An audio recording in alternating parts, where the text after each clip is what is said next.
জানি না কি বলবো, কি বলার আছে, কিন্তু ইসরায়েলের এই নির্মম হত্যাকাণ্ড কবে থামবে? আর তো সহ্য করা যাচ্ছে না। নিজেরই অভিশাপ চলে আসে, তাহলে যারা গাজাবাসী তাদের কি অবস্থা?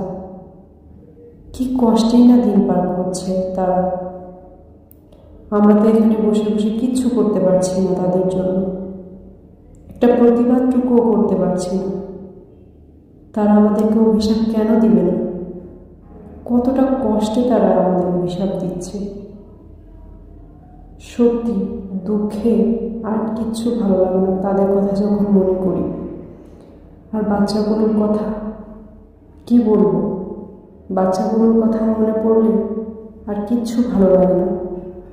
আল্লাহ প্লিজ এই রমজান মাসে তুমি তাদেরকে রক্ষা করো, ভালো রাখো, প্লিজ আল্লাহ প্লিজ।